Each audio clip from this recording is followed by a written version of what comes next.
Good morning সকলোকে আৰু আজি হৈছে সৰস্বতী পূজা। ইয়াৰ ৰাতিপুৱা বিচনাৰ পৰা শুই নুঠাতে এই ভিডিঅ'টো আৰম্ভ কৰিছোঁ। তাৰপিছত আকৌ গা পা ধুই কিনে ইয়াৰ হাতত এগিলাচ গৰম পানী লৈছোঁ, যিহেতু মই সদায় খাওঁ। আৰু আধা আধি খোৱাৰ পাছতে মনত পৰিছে যে মই ভিডিঅ' কৰি আছিলোঁ। আৰু ইয়াৰ সোনকালে ওলাই কিনে কলেজলৈ গ'লোঁ। ঘৰত আকৌ ওলাই থকাৰ সময়ত আৰু ইমান ভিডিঅ' এটা কৰা নহ'ল, কাৰণ বহুত জল্দি হৈ গৈছিলে। তাৰপিছত ইয়াৰ কলেজত গৈ পাই সেৱা কাঢ়িলোঁ।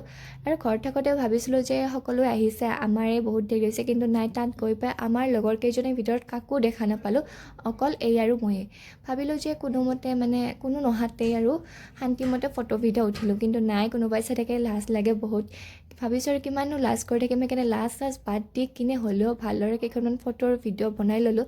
তাৰপিছত আকৌ আমি দুয়োজনীয়ে অকণমান কলেজখন ঘূৰি ল'লোঁ। কোনে বাৰু কি কালাৰৰ চাদৰ মেখেলা কেনেকুৱা ডিজাইনৰ পিন্ধি আহিছে চাব লগা কিন্তু বহুতেই হৈছিল দেই। চাদৰ মেখেলাৰ কালেকশ্যন কোনে কেনেধৰণৰ পিন্ধিছে, কি পিন্ধিছে, তাম্মাম আছিল কিন্তু।